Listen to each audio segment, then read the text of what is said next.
Romanos capítulo 12. Amém?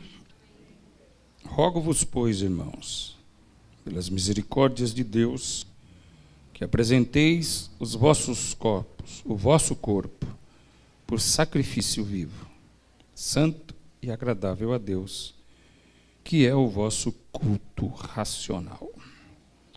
Amém. Dá-nos a tua graça, bom Deus, e o poder do teu Espírito Santo, no nome de Jesus. Amém. Para entendermos Romanos 12, nós precisamos entender Romanos 9, 10 e 11. Ele não é um texto isolado em si mesmo. Você percebe que existe uma sequência de pensamento. Rogo-vos, pois. Quer dizer, de tudo que tenho falado, de tudo que lhe expus, de tudo que eu mostrei de Deus para a salvação dos homens, isso que ele quer dizer. Rogo-vos, pois. Porque o pedido do apóstolo Paulo não é insano. Porque à primeira vista nós olhamos para isso aqui e nós vamos dizer, e a minha vida? Eu não tenho direito nenhum sobre ela?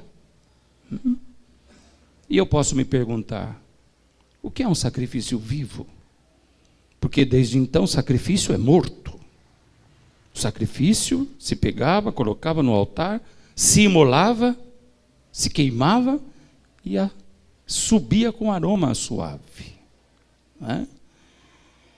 Então é extremamente necessário a gente entender Romanos 9, 10 e 11.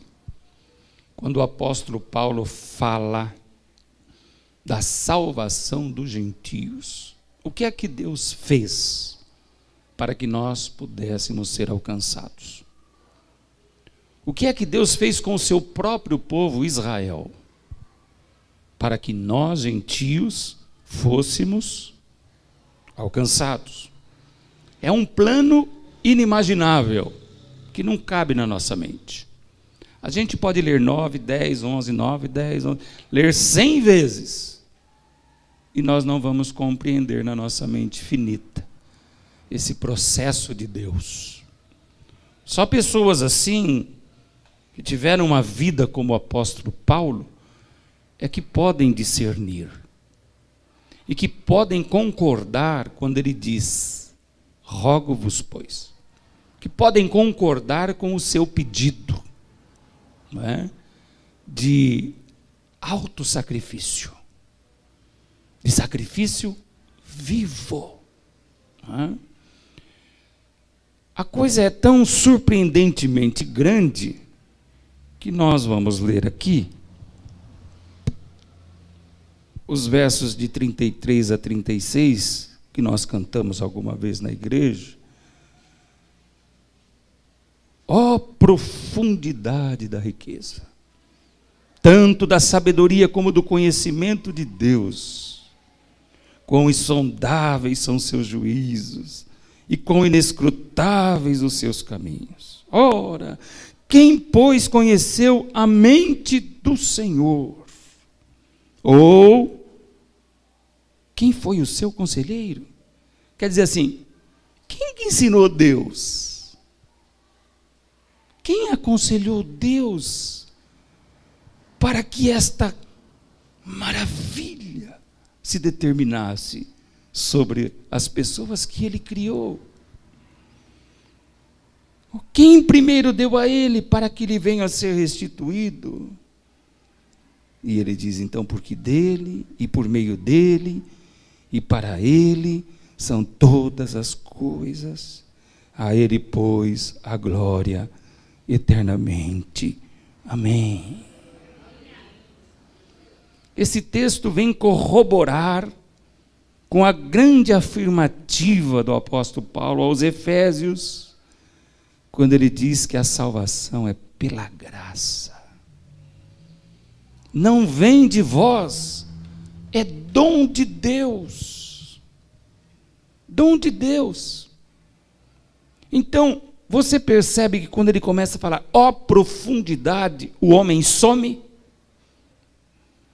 a ideologia humana some, o pensamento humanista some, as filosofias do século passado somem, as filosofias do século presente somem, e só aparece Deus. Só Deus no contexto. Entre judeus e gentios existe alguém soberano, o Deus de Israel, o Deus eterno. Por isso a Ele a honra e a glória. Por isso, por meio dele, para ele são todas as coisas, todas as coisas. A ele, pois, glórias eternamente. Amém. Eu não tenho tempo para discorrer Romanos de 9 a 11. Vocês poderiam fazer nas vossas casas.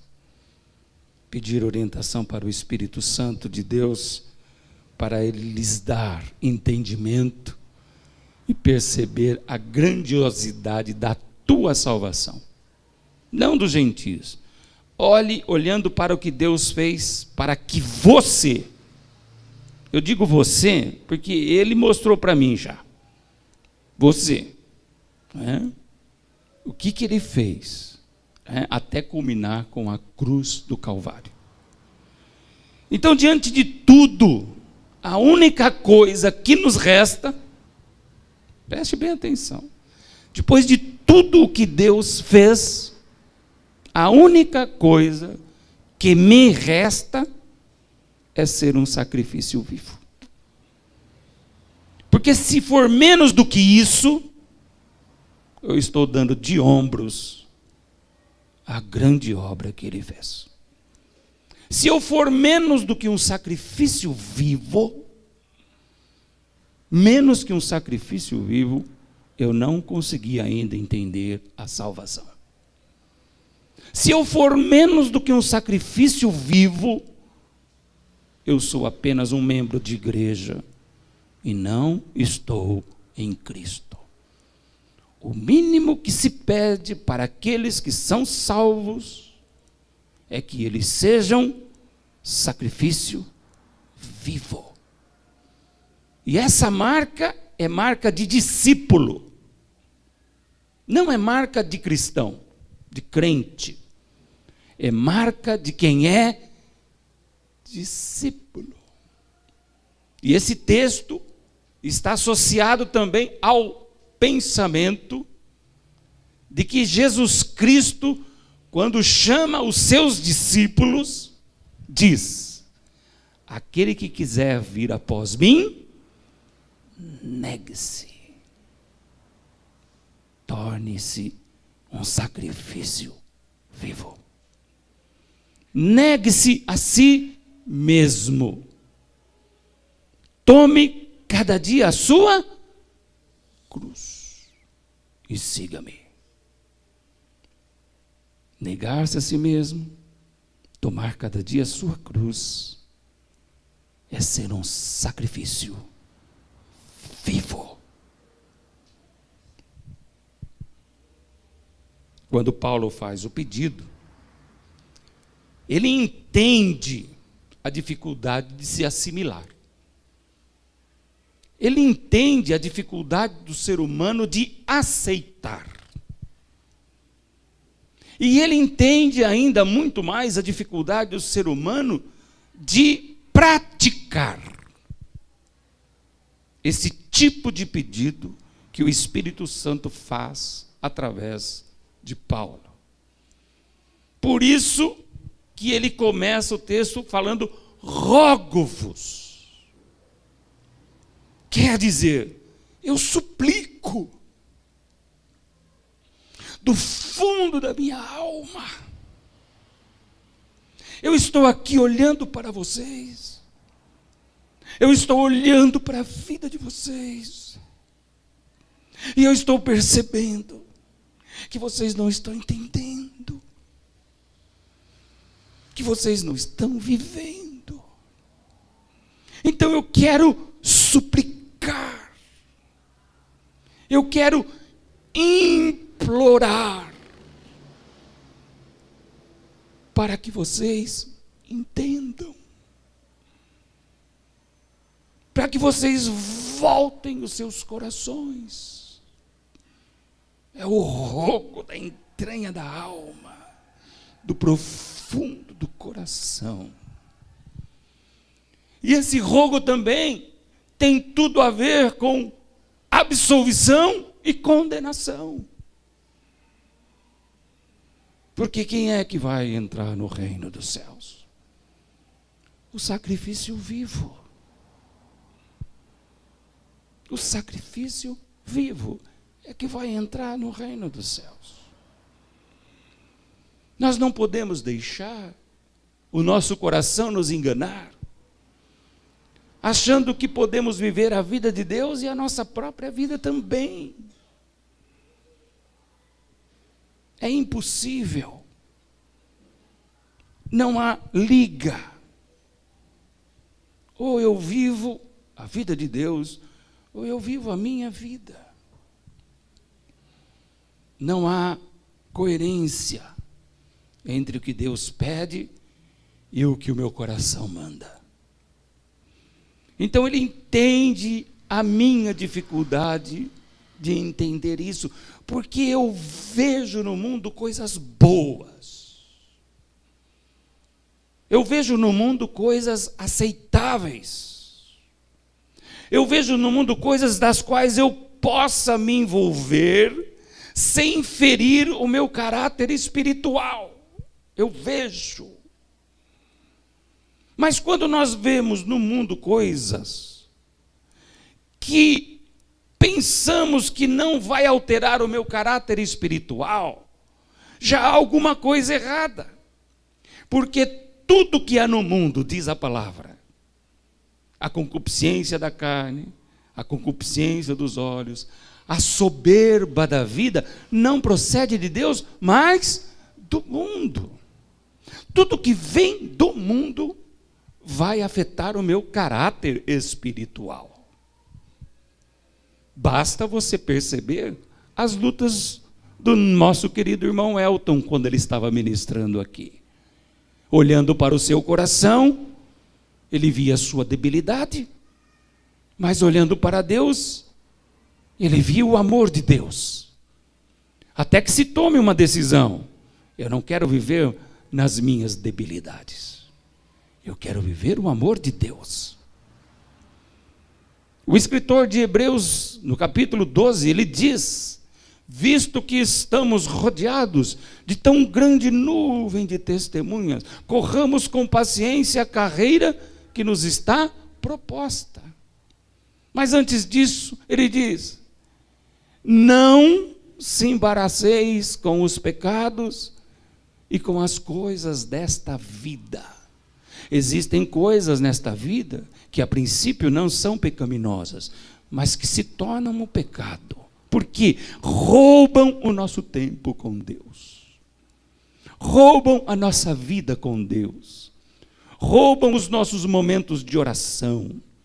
Roubam os nossos momentos de consagração. E a palavra do Senhor diz que pecado também é você saber que deve fazer o bem e não fazer. Então, Deus entende, o apóstolo Paulo entende, mas ele precisa falar. Ele precisa, de alguma forma, despertar a mente dos seus ouvintes. Ele precisa, de alguma forma, levantar o coração de pastores, de líderes, de profetas, de homens que estão se enganando com as suas próprias verdades e achando que lá no fim, quando a trombeta soar, vão subir como passarinho. Uma das grandes funções da palavra do Senhor, e é por isso que o diabo trabalha tanto para minar estudos bíblicos,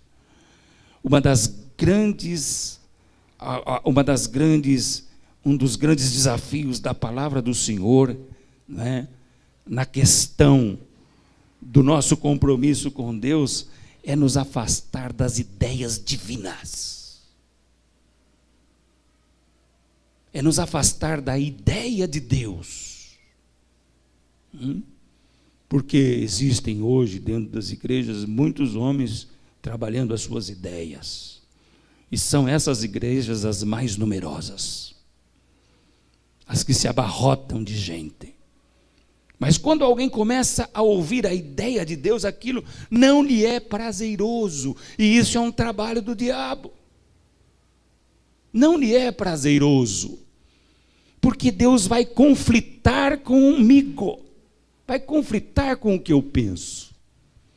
Deus, através da palavra, Ele vai nos tentar tirar do engano do coração. Vocês estão entendendo? Esse é um trabalho que Deus quer fazer com a sua igreja. Tirar-nos do engano do nosso próprio coração.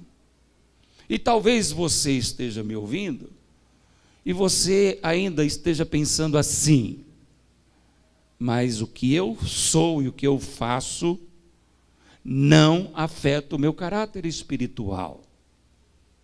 Não afeta a minha vida com Deus. Talvez você esteja aí vivendo, me ouvindo, e como na parábola da semente, quando cai aquelas sementes na beira do caminho, e veio as aves e comeram, antes dela começar a trabalhar, o diabo vem e arranca da mente a palavra, e ela seca.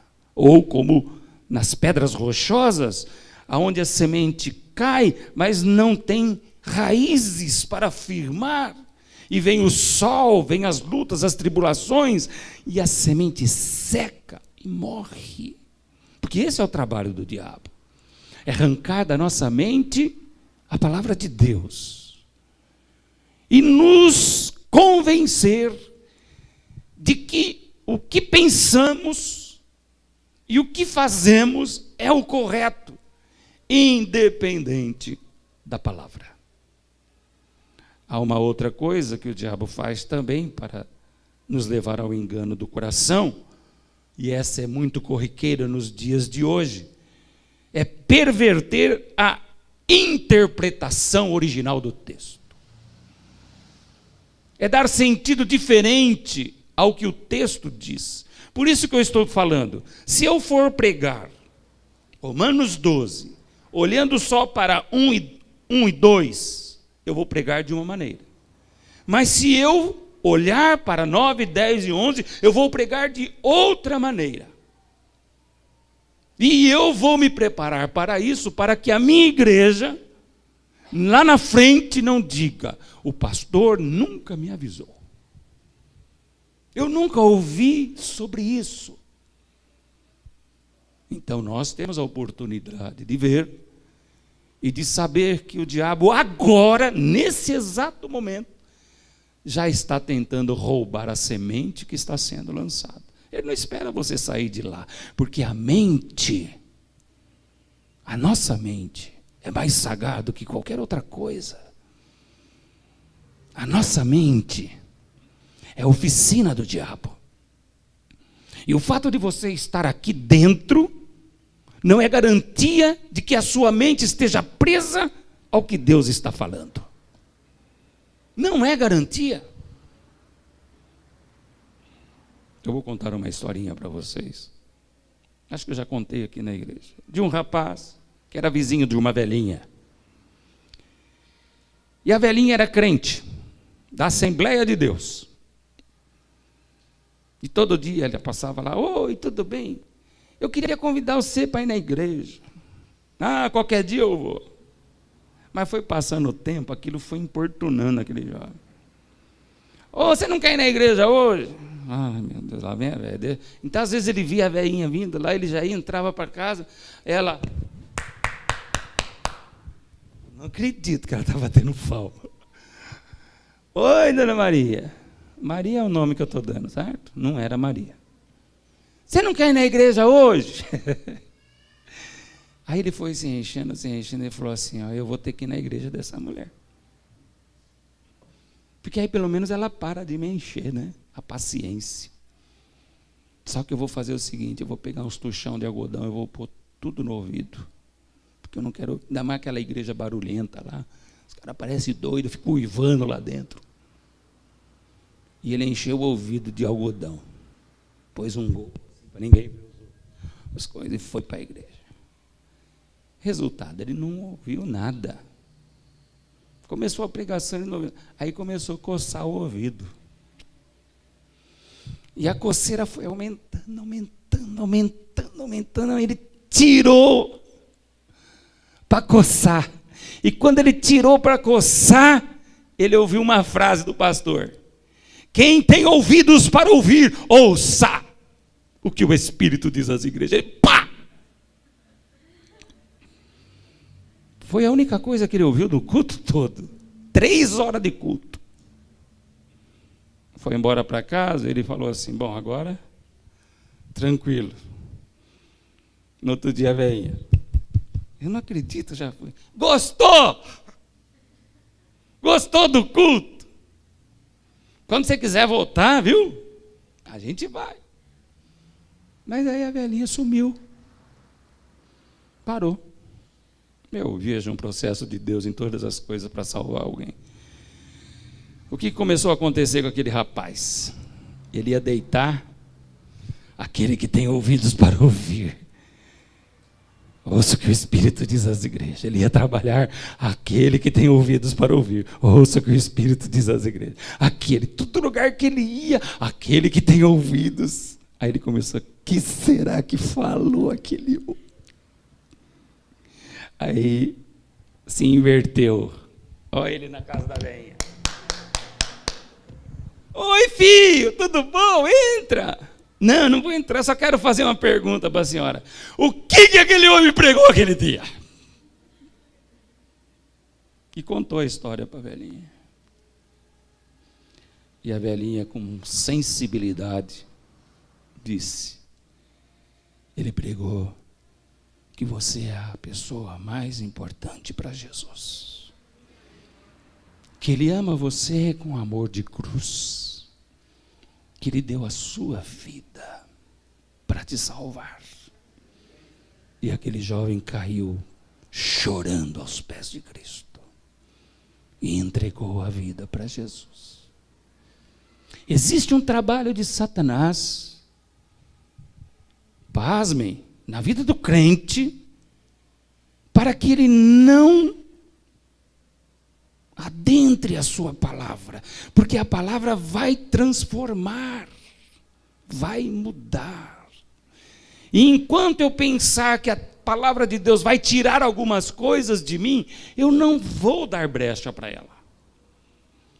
Enquanto eu pensar que a palavra de Deus vai tirar alguns prazeres de mim, eu não vou dar lado para ela. E de repente a palavra de Deus vai falar, não casa! Seja missionário, mas eu quero casar.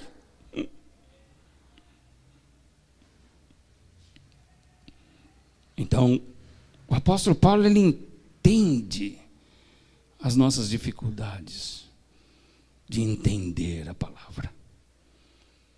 Por isso que é um rogo, uma súplica, quase que o implorar no coração dos seus ouvintes. E para testificar este rogo, você alguma vez já repreendeu seu filho ou seu irmão mais novo, falando assim, vai fazer, menino, pelo amor de Deus? Quem já fez isso aqui? Tem situações que você percebe que não vai ter controle, então você fala, pelo amor de Deus. Paulo sabia que não tinha controle sobre as mentes que estavam ouvindo a sua pregação. Paulo sabia que ele era finito demais para falar de algo tão grande a ponto que as pessoas entendessem.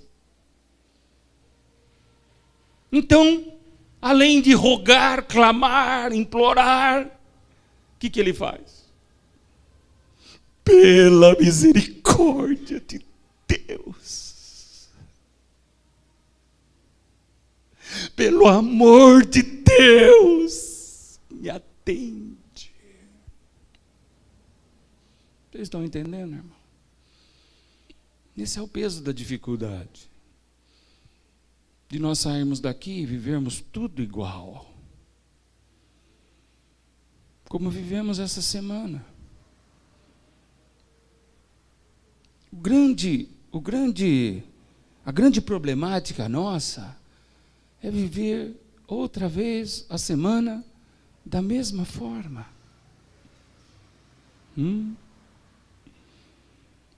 Então, ele faz esse pedido, rogando, clamando, e ele diz: a coisa mais inteligente, a coisa mais necessária, e aquela que nos basta, é sermos um sacrifício vivo. Nada mais além do que isso tem importância nesse contexto nosso de salvação. Nada, irmãos, nada.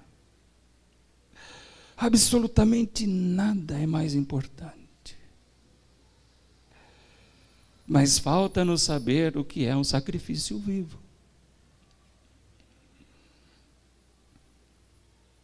O que é um sacrifício vivo? Deus te aceita com aroma suave às suas narinas. Deus te aceita como sacrifício, não como tem sido pregado nas igrejas modernas. Que o sacrifício que você tem que fazer é trazer no gasofilácio a sua oferta. E eu percebi uma coisa, viu, pastor Rogério, Eduardo, Anderson, Atilson, eu percebi uma coisa nessas igrejas. Eles pouco falam de dízimos. Eles aboliram o dízimo é lá do Velho Testamento, porque eles querem tudo. Pouco se fala no dízimo nas igrejas neopentecostais, porque eles querem que o sacrifício seja tudo o que você tem. Sua casa, seu carro, seu salário. Não são poucas pessoas que deram salários inteiros, buscando uma bênção. Não há poucas pessoas que deram carros, buscando uma bênção. Traga o seu carro e eu te garanto que Deus irá dar 3 para você. Venda a sua casa, dê o dinheiro, sacrifício. Isso não é sacrifício. Nunca foi e nunca será. Deus não apela para um culto da ignorância. O sacrifício vivo é você no altar. Cada um de nós no altar. Mortos para o mundo e vivos para Deus. Totalmente mortos para o mundo e vivo para Deus. Essa palavra não é para pastores, só pastores. E não é só para líderes. É para a igreja. O sacrifício vivo está exemplificado nas palavras de Paulo. Não vivo eu. Cristo vive em mim. Aí eu digo amém. Mas eu olho para o meu coração e eu vejo que eu estou vivendo. E se eu vejo que eu estou vivendo, Cristo não vive em mim. Como eu postei aquele dia, eu não vou implorar, porque Cristo nunca implorou ninguém para ficar com Ele. Ele apenas diz o que se tem que fazer. Pelo contrário, Cristo ensinou e as multidões foram embora. E ele olhou para os 12 discípulos e o que ele falou? Pelo amor de Deus, pelo menos vocês fiquem comigo. Ele fez isso? Não. Vocês querem ir também? Como se dissesse, ó, a serventia, vocês querem ir? Mas naquela hora, Pedro, ele percebeu que ele poderia perder o que ele tinha de mais valioso na sua vida. De mais valioso. Que era a companhia do Mestre. Não, Senhor. Para onde iremos nós, se só tu tens palavras de vida eterna? Eu sou um louco se eu for embora. Vivo, não mais eu, mas Cristo vive em mim. O sacrifício é a vida na dependência total de Deus. Que Ele vai me suprir em todas as coisas, que eu não preciso correr, Ele corre por mim. Que eu não preciso fazer, Ele faz por mim. E se eu ganhar um salário mínimo por mês, e for um sacrifício vivo, Ele suprirá todas as minhas necessidades.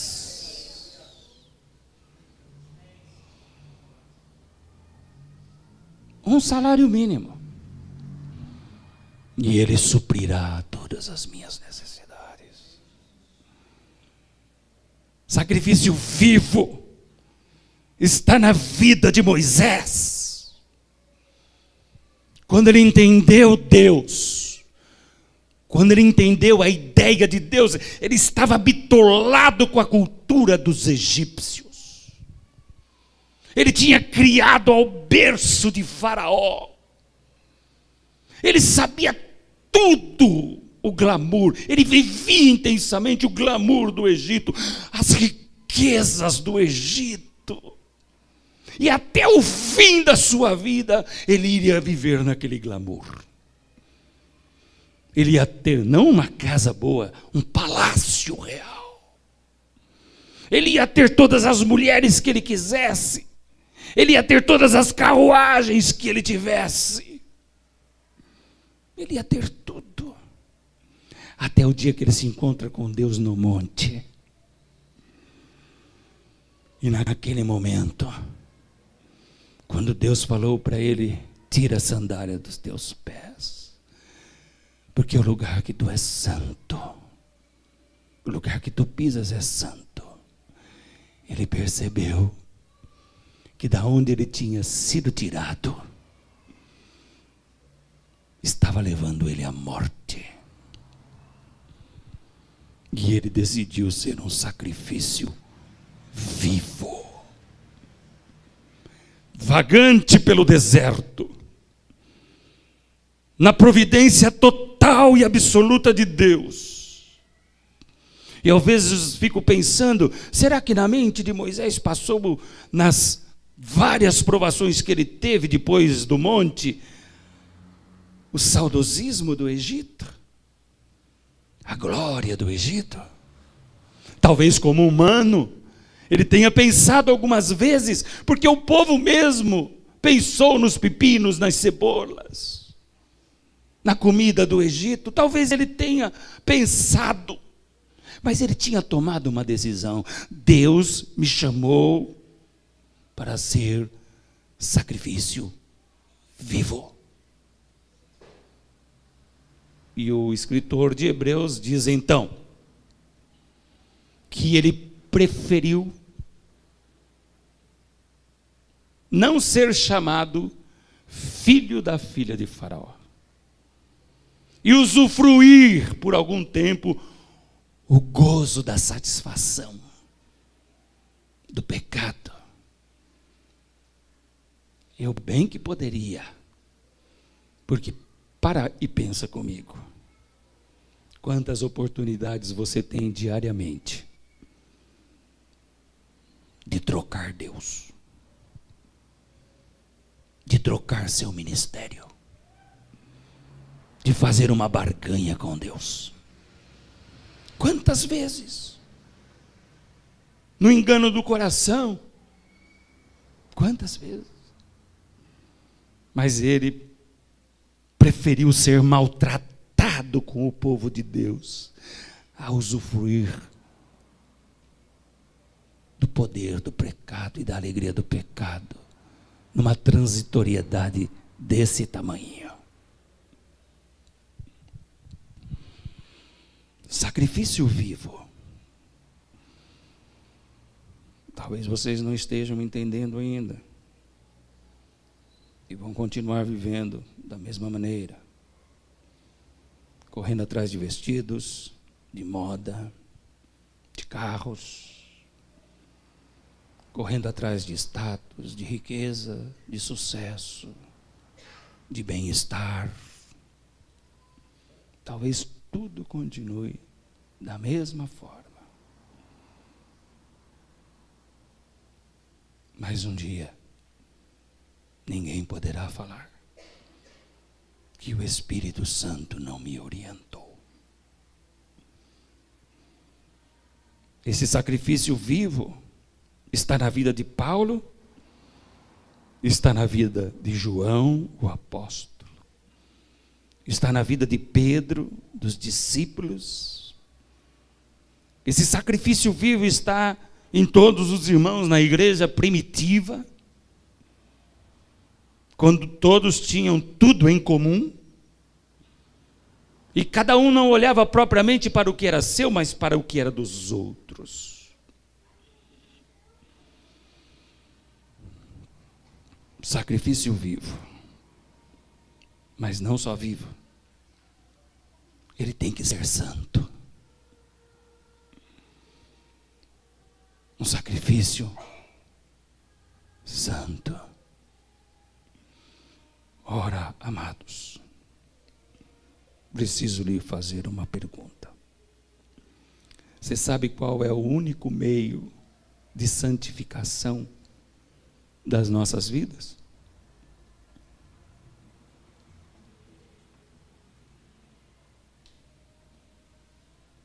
Não existe outro.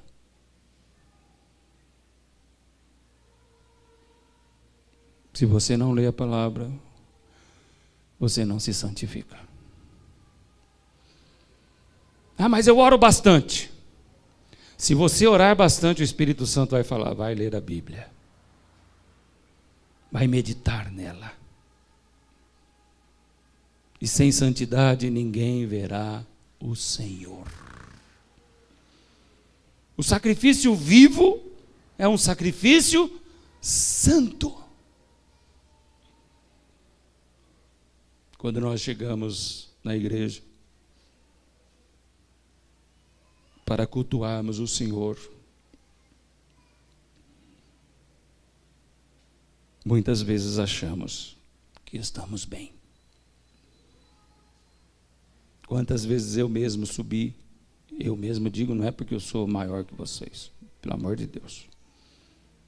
Eu subi aqui nesse púlpito achando que estava bem. E depois de descer dele, Deus me tratou por vários meses. Porque tinha subido indignamente aqui. Sabe, amados, quando o sacrifício do apóstolo Paulo vivo diz que deve ser santo, a base é: ele é santo. Deus é santo. Então aqueles que vivem a salvação em si, santificam as suas vidas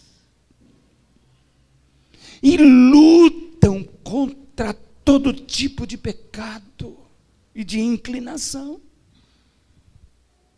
O ser santo não significa que você nunca mais vai errar ou pecar, ou cometer talvez um delito muito grande contra o Senhor.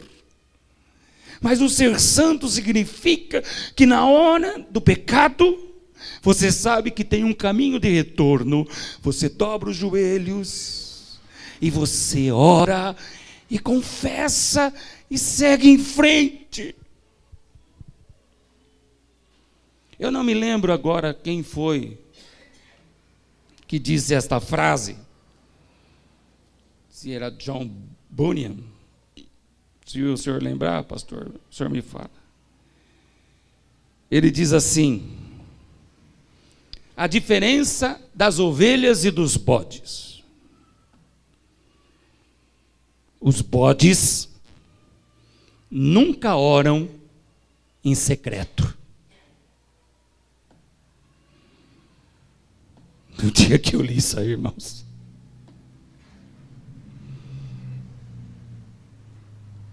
em secreto, só ora quem é sacrifício vivo.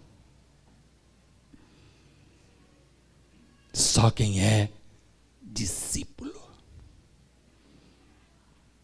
Só quem aprendeu a mensagem de que Deus é santo. E ora por horas às vezes. Porque não é bode, é ovelha.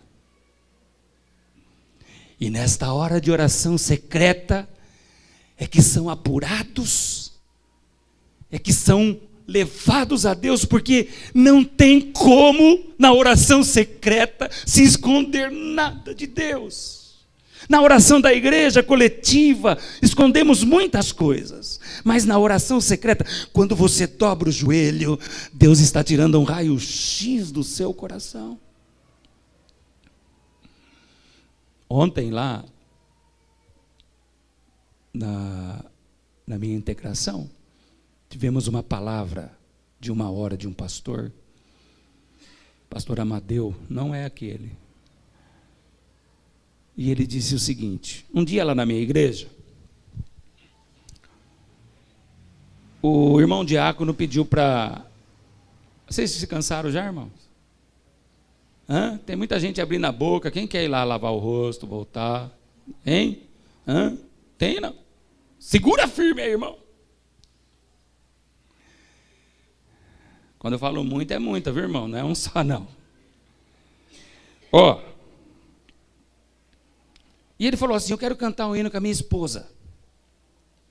Ô, pastor, que bênção. Eu sei que ele não tinha muita sonoridade, mas... Olha, eu sou pastor de uma igreja de 2.700 membros. E para ter peito para cantar para 2.700, eu falei: vai na fé, irmão. Culto assim, ó, borbulhando. Aí o homem foi lá, pegou a guitarra. Ele pegou a guitarra, não pegou o violão, pegou a guitarra do guitarrista. E a mulher ficou do lado. Aí ele disse que foi assim, deu o acorde. A mulher não entrou. Está muito alto, amor? Desse jeito, irmão. Ela não respondeu nada. Espera aí, afinou. Vou dar o toque. Pum! Ela não entrou e nem ele. Eu acho que a minha esposa está com dificuldade. Vou chamar meus 2 filhos. Vem aqui, vem me ajudar aqui. Aí foi 2 moços lá, um casal. Grande já. Ficaram os 4 lá na frente. Ele aqui e os 3. Falou: vamos lá então? Vamos? Não saiu o hino. De repente a mulher começou a chorar. Ele falou: amor, o que está acontecendo? Vamos lá, em nome de Jesus, vamos louvar o Senhor, vamos louvar, Ele está aqui. Aí ele abaixou a cabeça e falou assim: sabe, pastor Amadeu, o que aconteceu? Eu vou falar para a igreja. Ontem eu gritei com ela. Eu dei um grito com ela como eu nunca tinha dado.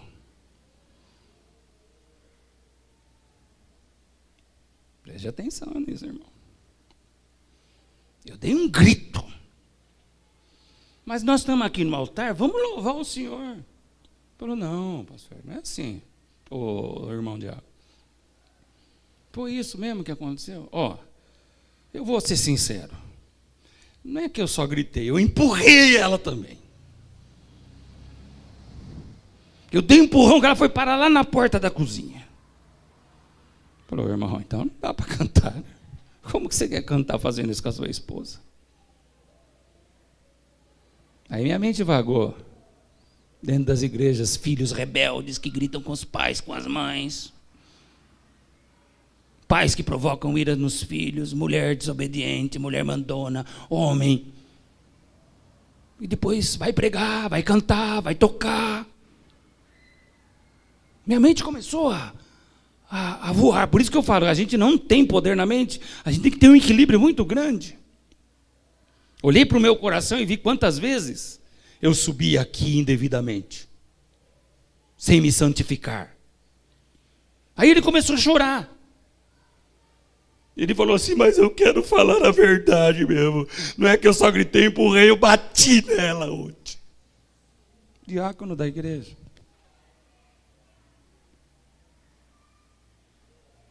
Aí quando ele disse isso, disse que ele se prostrou diante dela, pedindo perdão. Pedindo perdão, perdão, perdão. Chorando. Aí, com muita dificuldade, ela pôs a mão na cabeça dele. Você imagina, irmão? Com muita dificuldade. Chorando e os filhos chorando.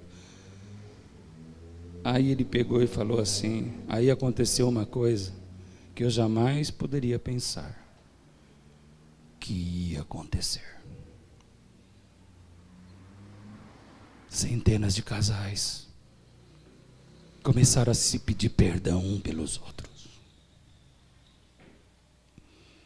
Centenas de casais começaram a chorar um com o outro. E eu fui passeando no meio deles. E a história era a mesma. Estupidez, violência, impaciência. A história era a mesma. Mas ele falou que depois daquele momento, nunca na igreja dele teve um derramar tão grande do Espírito Santo como naquele dia. Porque foi ali que Deus tratou as feridas da igreja, para que eles voltassem para um caminho de santidade.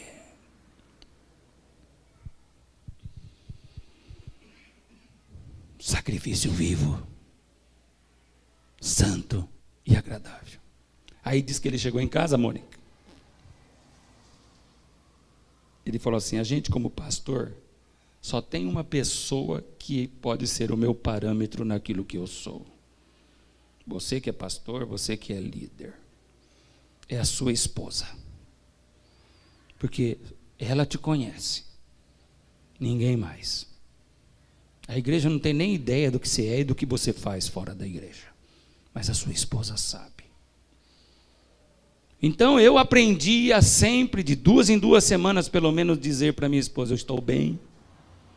O que você tem achado das minhas pregações? Ela está sendo coerente com aquilo que eu vivo aqui com você, com as crianças, na igreja? Aí disse que a esposa dele falou, tá bom. Você é meio nervoso, mas tá bom.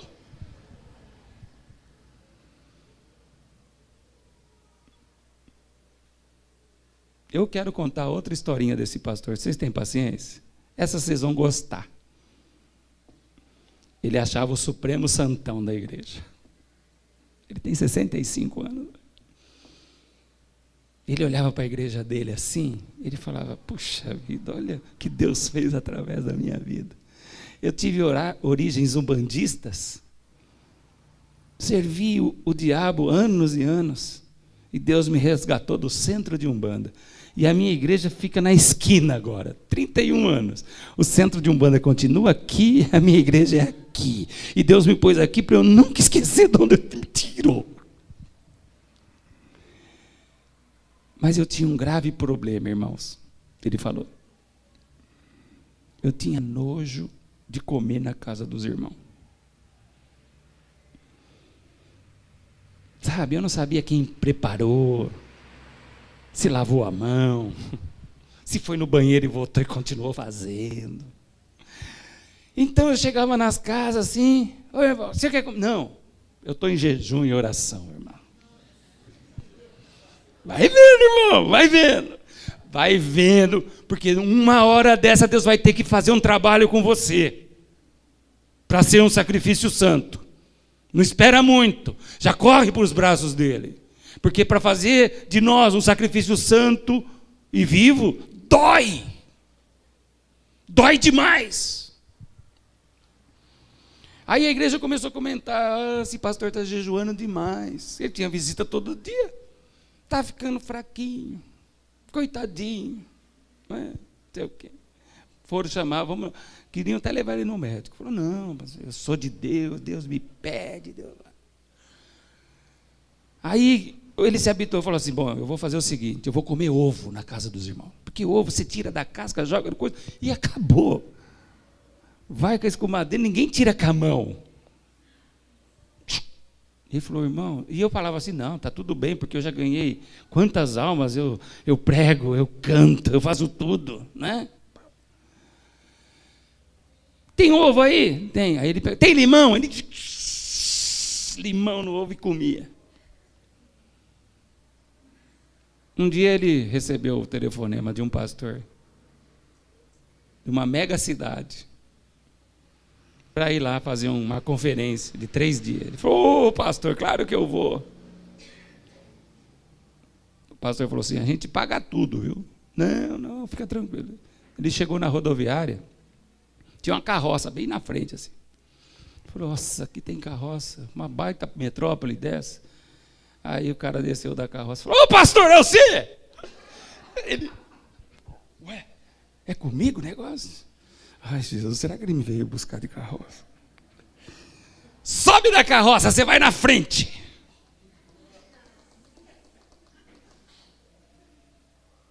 Aí ele pegou, olhou para os filhinhos dele, pequeno. Vamos, pai, vamos, opa, vamos andar de carroça, vamos andar. Vamos. Aí uma alegria para as crianças.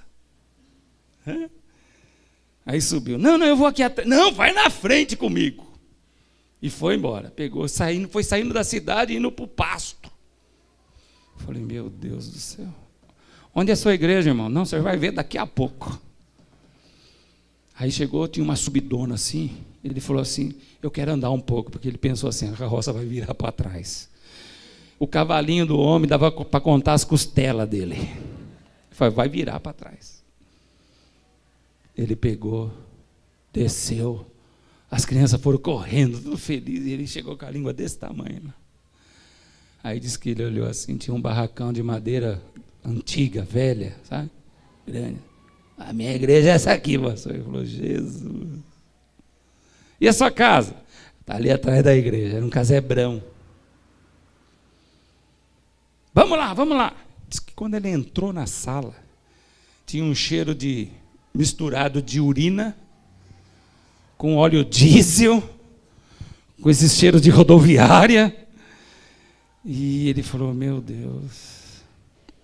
E a esposa olhando firme para ele. E agora, o que você vai fazer? Está com fome, pastor? Tô, mas na mesma hora eu me arrependi. Você tem ovo aí? Tenho. Então frita o ovo para mim, irmã.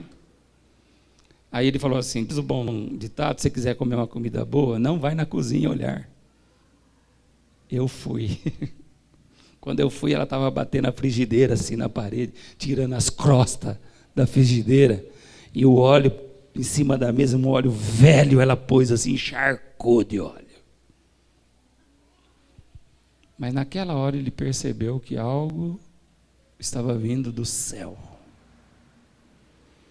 Senhor, o senhor está querendo tratar comigo? É isso? Pô, o senhor foi bem, hein? O senhor foi bem, muito bem.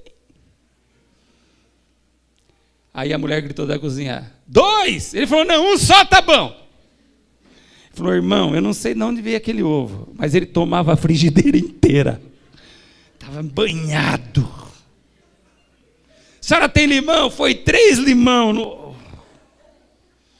E ele comeu orando, e ele olhava, o ovo não acabava, ele orando.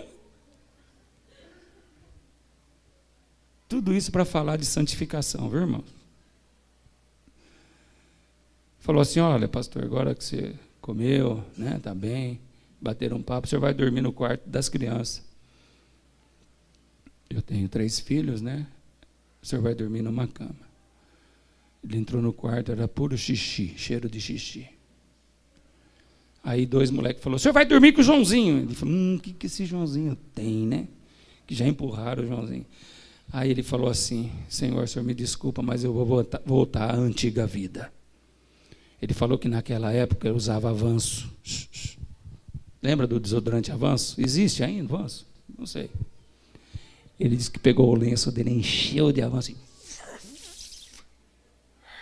Não ficou grogue, ele falou, preciso mais. Apagou. Eu me droguei, irmãos, por causa desse meu problema de ter nojo das pessoas. Quando eu levantei no outro dia, eu estava encharcado de xixi. O Joãozinho mijou até na minha cabeça. As crianças saíram correndo. Ô pai, Joãozinho mijou no pastor. Ô Joãozinho, você não consegue, Joãozinho. Mas não era para ele dormir com o Joãozinho. Aí ele foi tomar banho. E enquanto ele estava tomando banho, o Senhor falou com ele: se você continuar tendo nojo das pessoas que eu amo, a sua carreira para aqui agora. Se você não consegue beijar uma criança pobre e comer um alimento de uma pessoa pobre, o seu ministério para aqui e agora. E ele orou ao Senhor e ele disse assim: Pai, santifica a minha alma. Interessante, ele disse. Eu poderia orar, Senhor, tira de mim esse nojo. Tira de mim esse sentimento. Mas o Espírito Santo levou ele a orar assim: santifica a minha alma. Porque naquele momento ele se lembrou da oração sacerdotal de Cristo: santifica-os na verdade, a tua palavra é a verdade. E eu resolvi então parar de viver com a minha força, com o que eu sabia, com os meus métodos. E eu entendi que Deus não chama os métodos. Deus não unge métodos. Deus chama homens e unge homens. Porque o método vai levar a igreja à derrota, mas o homem santificado leva a igreja a Deus, a Jesus. E como no choro de Pedro, que chorou amargamente, eu me senti a vida inteira traindo o Mestre.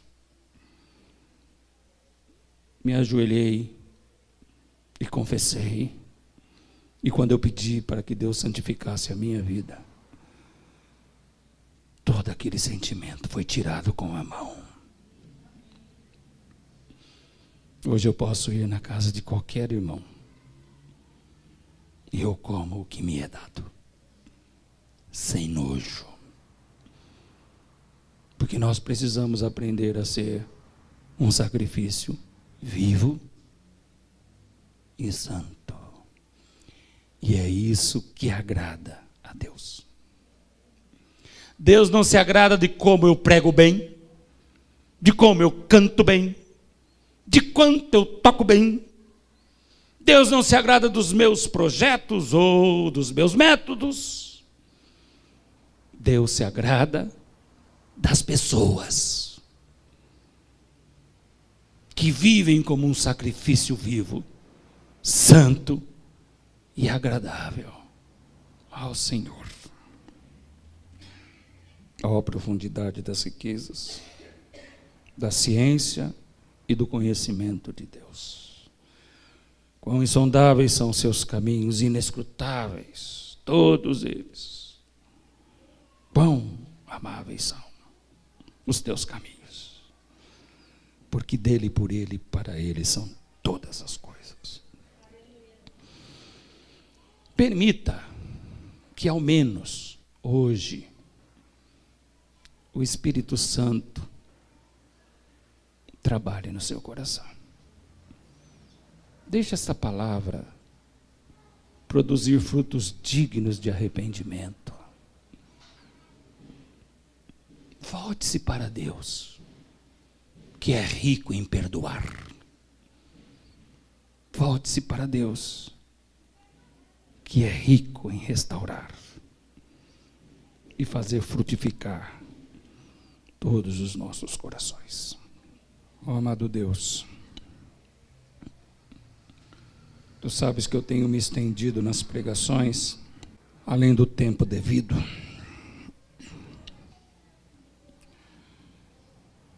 Mas eu estou aqui atendendo a Tua voz.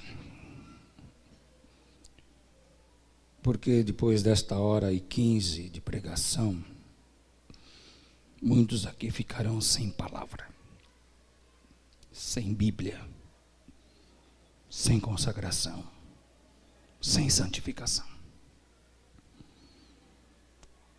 Quando Paulo pregava no Areópago, as pessoas chegaram a dormir,